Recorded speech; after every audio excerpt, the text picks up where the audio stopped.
Exercise 1.1. Identify which of the following fractions are terminating and which are recurring decimal fraction. तो अब इसमें हमने बताना है कि कौन से जो है वो टर्मिनेटिंग है और कौन से रिकरिंग डेसिमल फ्रैक्शन है। तो डिफाइंस की तरफ चलते हैं कि टर्मिनेटिंग कौन से होते हैं और रिकरिंग डेसिमल फ्रैक्शंस कौन से होते हैं। Terminating decimal numbers. Terminating decimal numbers are the decimals which have finite numbers of digits in its decimal part. For example, 0.4, 3.14. Terminal decimal numbers are the decimals वो डेसिमल्स होते हैं विच है finite numbers of digits, जिनमें जो digits होते हैं उनकी तादाद हमें मालूम होती है कि वो डिजिट्स कितने हैं, मीन्स कि वो स्टॉप हो जाते हैं, वो उनका हमें पता चल जाता है कि ये इतने हैं। फॉर एग्ज़ाम्पल 0.4, अब हमें पता है कि ये 0.4 ही है, इसके आगे आगे कुछ भी नहीं है, तो ये टर्मिनेटिंग डेसिमल नंबर है। अब non terminating and recurring decimal fractions, the decimal numbers in which one digit or group of digits repeat again and again finite time in its decimal part are called non-terminating and recurring decimal numbers.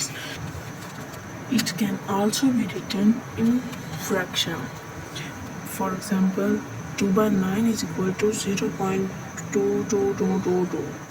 अब इसमें ये कह रहे हैं कि इस जो है नॉन टर्मिनेटिंग एंड रिकरिंग है, इनमें एक डिजिट भी रिपीट हो सकता है और ग्रुप ऑफ डिजिट्स भी रिपीट हो सकते हैं again and again infinite times, means कि वो दोबारा से दोबारा रिपीट होते जाते हैं, जो हमें पता भी नहीं होता कि वो कितनी दफ़ा रिपीट हो रहे हैं।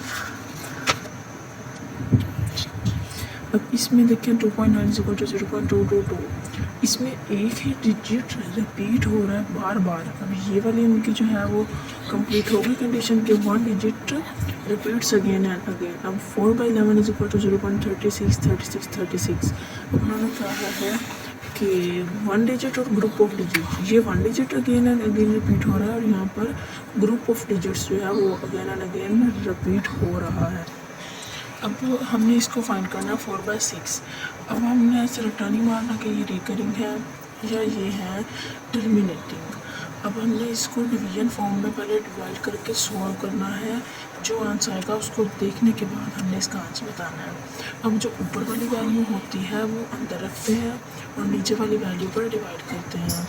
अब 6 को 4 जो 4 है वो 6 से है छोटा, तो हम इसको डिवाइड नहीं करते, 0 ऊपर लगाया, पॉइंट लगाकर इधर एक 0 लगा लिया।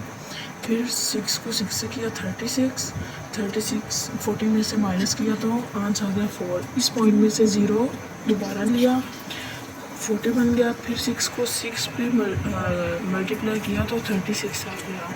अगेन 4 बच गया, फिर हमने 6 को जो है 6 पे करना है, फिर 36 है और 4 आंसर आ गया। मीन्स कि ये रिपीट होता जाएगा, ये स्टॉप नहीं हो रहा, तो ये हमारे पास क्या है, रिकरिंग। मीन्स कि ये रिकरिंग होगा जो स्टॉप नहीं हो रहा। अब एक डिजिट जो है इसमें बार बार रिपीट हो रहा है। अब इसको जो है 11.12 का आपको सॉल्व करके दिखा देता हूँ कि अब 11 को हम रखेंगे अंदर, ऊपर वाली वैल्यू हमेशा अंदर आती है और नीचे वाली वैल्यू जो है वो बाहर आती है। 12 जो है 11 से बड़ा है तो हम 0 पॉइंट लगाकर इधर 0 ले लेंगे। अब 12 को हम मल्टीप्लाई करके देखते हैं। 12 का टेबल हमने पढ़ना है कि 110 है या 110 से छोटा नंबर है, तो 12 को अगर हम 9 के साथ मल्टीप्लाई करेंगे तो 108 आंसर आएगा। अब 0 में से 8 माइनस नहीं हो सकता, तो हम ये एक कैरी ले लेंगे। 10 में से 8 माइनस किए 2, यहाँ पे 0 बच गया था, 0 में से 0 माइनस किया तो अगेन 0 लगाएं तो भी ठीक है, ना लगाएं तो भी ठीक है। अब पॉइंट्स फिर 2 छोटा होगा तो पॉइंट से हम 0 कैरी ले लेंगे।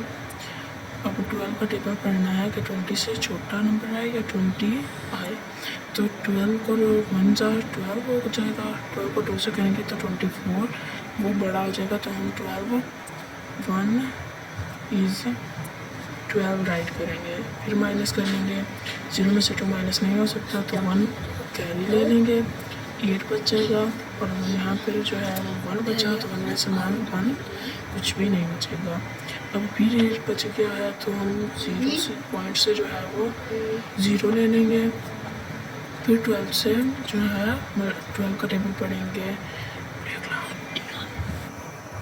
12 का टेबल पढ़ेंगे 6 तक तो ये आएगा 72। अगर हम 7 तक पढ़ेंगे तो वो बड़ा डिजिट आएगा। फिर हमने माइनस कर लेना है, 0 में से 2 माइनस नहीं हो सकता तो 1 हम कैरी ले लेंगे, 8 फिर बच जाएगा। फिर हम पॉइंट से 0 ले लेंगे तो ये देखें कि 80 है तो 72 है, मीन्स कि ये आगे चलता जाएगा, हम इसको सॉल्व नहीं कर सकते, ये भी चलता जाएगा तो हम इसको भी रिकरिंग फ्रैक्शन कहेंगे, मीन्स कि ये चलता जाता है, स्टॉप नहीं होता।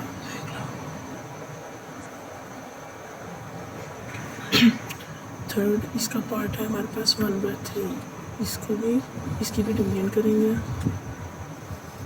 1 को अंदर रख के 3 को बाहर, 0 पॉइंट लगा कर तो 0 हट करेंगे, 3 3 9, 1 बच गया, फिर पॉइंट से 0 ले लेंगे, 3 3 9, फिर 1 बच गया, पॉइंट से 0 ले लेंगे, 3 3 9, फिर 1 बच गया, मीन्स कि ये जो है वो चलता जाएगा, ये फाइनाइट नहीं है तो ये भी क्या होगा, रिकरिंग।